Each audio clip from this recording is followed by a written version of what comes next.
यहाँ पे कह रहे 68 से भाग देने पर भागफल कितना था 269 और शेषफल चुना था, तो इसमें रखेंगे 68 × 269 प्लस 0, इसका मल्टीप्लाई कर देंगे तो ये 18,292 बनता है। अब ये हमारी भाज्य संख्या है। कह रहे अब अगर उसी समान संख्या में यानी इसी में अगर हम 67 से भाग दें तो शेषफल क्या होगा। तो जब 67 से भाग देते हैं तो पहले 2 बार जाएगा हैं, तो 2 बार जाने पे 200 आपका कितना 134 हुआ, घटा दिया 48 बचा, अंगूठा लेंगे 9 का, फिर 7 बार गया 469 हो जाएगा, इसको घटाएंगे 20 बचेगा, फिर 2 का अंगूठा लेंगे, फिर आगे आप भाग देंगे 3 बार जाएगा 201, तो 1 शेष बचेगा, तो शेषफल आपका 1 आ जाएगा। ठीक है ना। इसके बाद नेक्स्ट है कि दो संख्याओं का योग 12 है तथा उनके गुणनफल 35 है, तो उनके व्युत्क्रमों का योग बताइए। ठीक है, उनके व्युत्क्रमों का योग क्या होगा। तो संख्याओं का योग 12 मान लिया, उनका गुणनफल मान लिया x × y 35। अब व्युत्क्रम होगा 1/x + 1/y बराबर, तो ये भिन्न लग जाएगी, ऊपर हो जाएगा y + x अपॉन xy, इसको x + y भी ले सकते हैं, तो x + y अपॉन xy।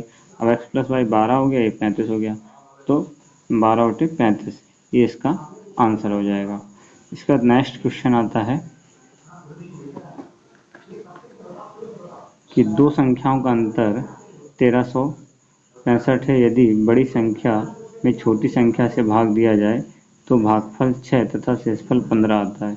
छोटी संख्या आपको बतानी है, तो छोटी संख्या मान लिया x है, तो बड़ी संख्या हो जाएगी x + 1365। अब बड़ी संख्या क्या हो जाएगी x × 6 और प्लस 15, यानी कि दिया ना कि भागफल 6 और शेषफल 15 आता है अगर छोटी संख्या से भाग देते हैं। तो यहाँ छोटी संख्या x थी, तो x हो जाएगा भाजक × 6 + 15।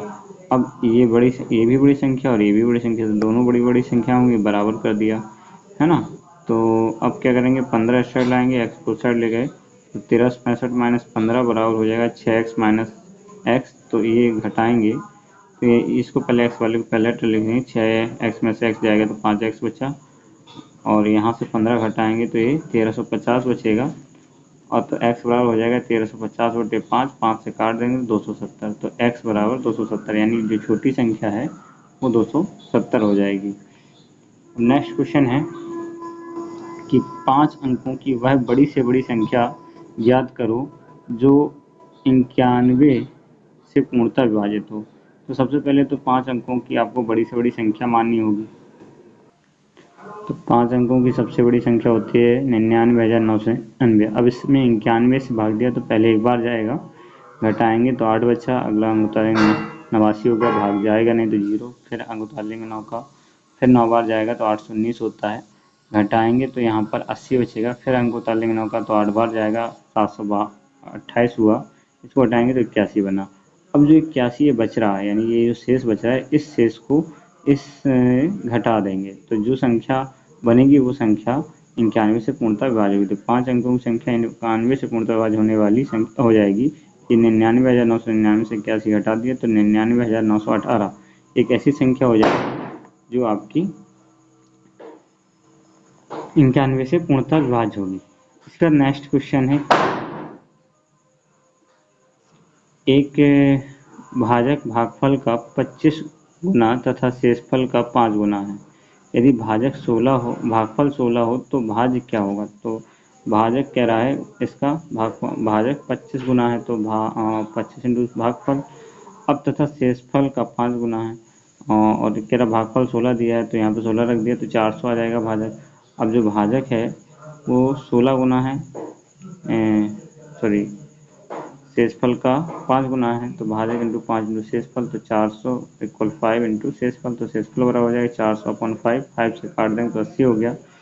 तो अब भाज्य बराबर क्या बनेगा, भाजक × भागफल प्लस शेषफल, तो यहाँ पे भाजक हमारा 400 बना, भागफल 16 है और प्लस शेषफल 80 आया, तो इसका मल्टीप्लाई किया 6400 हो गया प्लस 80, तो 6480 ये हमारी संख्या आ जाएगी।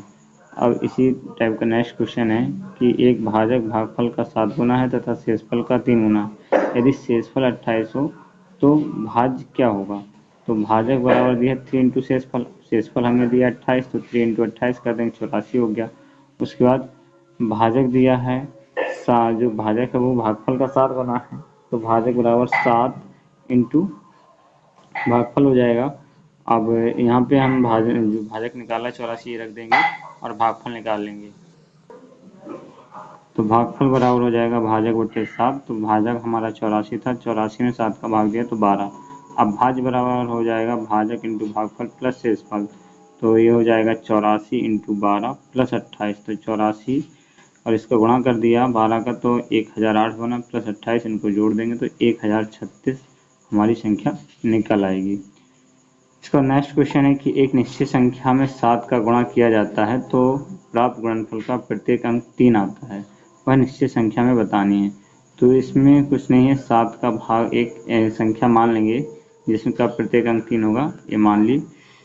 अब इसमें 7 का भाग देंगे, ठीक है ना, तो करीब 6 अंकों की ये संख्या हो जाएगी। 7 का पहले 7 चौक 28, 4 बार गया तो घटाएं 5 बचा, फिर अंक उतारेंगे 3 का, फिर 7 बार जाएगा 7 7 49, फिर घटाएंगे तो 4 बचेगा, फिर अगला अंक उतारेंगे तो 7 6 42, फिर 1 बचेगा, फिर अगला अंक उतारेंगे तो 7 1 7, 6 बचेगा, फिर उतार लेंगे 3 का तो 7 नहीं 63 हो जाएगा ये, ठीक है। तो ये हमारी जो संख्या बनेगी वो ये संख्या बन जाएगी जो कि 7 का से पूर्णतः विभाज्य होगी, ठीक है। नेक्स्ट क्वेश्चन है कि किसी संख्या में 899 से भाग देने पर शेषफल 63 आता है, उसी संख्या में अगर 29 से भाग दें तो क्या आएगा। तो इस टाइप के सवाल मैंने पहले बताया था, इसमें आपको इससे कोई मतलब नहीं है, केवल 29 का जो है वो 63 में भाग दिए और जो शेषफल बचेगा वही आंसर हो जाएगा। इसमें हम भाग देंगे तो 29 दूनी 58, घटा दिया 5 और तो शेषफल हमारा 5 हो जाएगा। इसका नेक्स्ट क्वेश्चन बनता है कि 6 अंकों की छोटी छोटी संख्या क्या होगी जो 111 से पूर्णतः विभाज्य हो। तो सबसे पहले तो आपको 6 अंकों की छोटी छोटी संख्या माननी होगी। तो 6 अंकों की छोटी छोटी संख्या थी हो जाएगी आपकी 10 लाख करीब।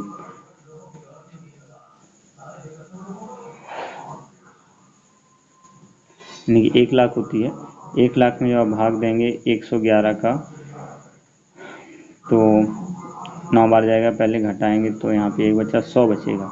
अब ये जो 100 बचा है इसको हम इस भाजक से घटा देंगे तो कितना 11 बचेगा। तो 6 अंकों से की छोटी छोटी संख्या जो 111 से पूर्णतः विभाज्य होगी, तो क्या करेंगे कि और जो से बचेगा इसको घटाने के बाद वो उसको इसी संख्या में जोड़ देना है।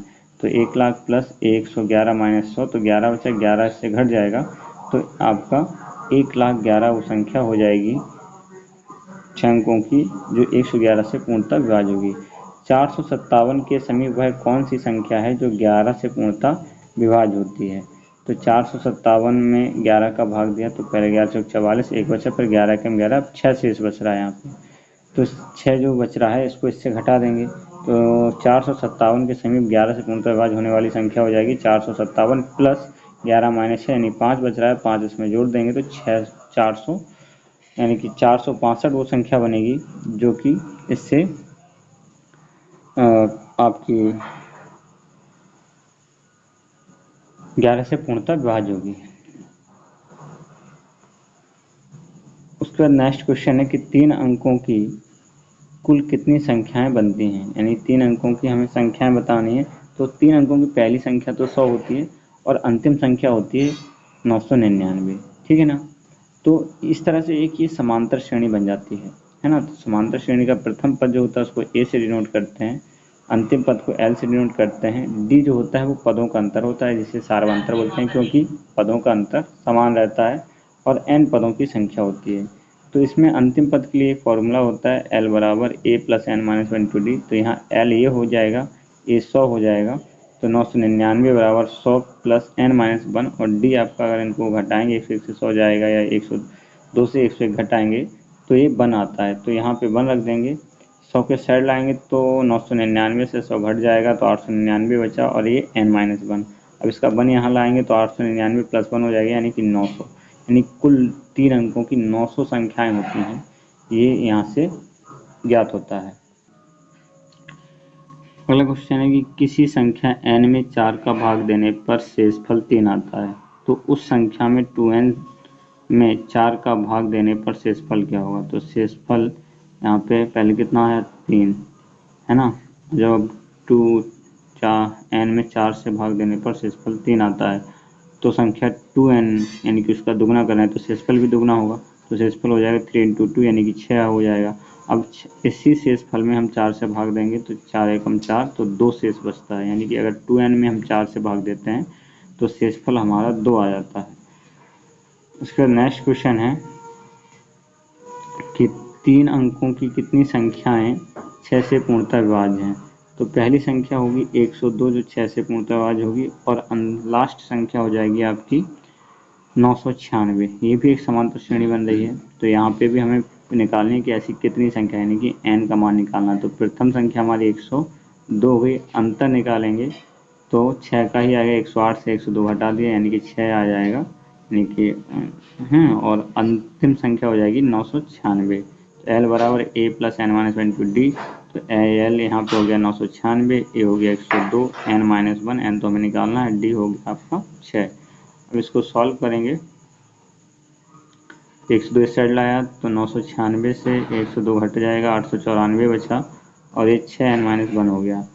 अब उसके बाद n-1 बराबर करेंगे तो 894 बटे 6 से काटेंगे तो 149 आता है, तो n-1 बराबर 149, तो n बराबर हो जाएगा 149 + 1 यानी कि n बराबर 150 ऐसी संख्याएं होंगी जो आपकी 6 से पूर्णतः विभाज्य होंगी। उसके बाद कह रहे अगला क्वेश्चन है कि 5 अंकों की वह छोटी छोटी संख्या जो 476 से पूर्णतः विभाज्य हो। तो 5 अंकों की छोटी छोटी संख्या मान लेंगे 10,000, ठीक है। तो इसमें हम 476 से भाग देंगे तो पहले 2 बार गया 952 बना, घटाया तो 48 बचा, फिर 0 उतार लिया, फिर एक बार जाएगा तो 4 बचता है। अब ये जो 4 बचा है तो 476 से पूर्णतः विभाज्य होने वाली संख्या 5 अंकों की क्या होगी कि 4 इससे घटा देंगे और जो आएगा उसको इसी में जोड़ देना है ना। तो 10,000 + 476 - 4, तो 10,000 + 472 घटा देंगे तो 10,472 वो संख्या होगी जो 476 से पूर्णतः विभाज्य हो जाएगी।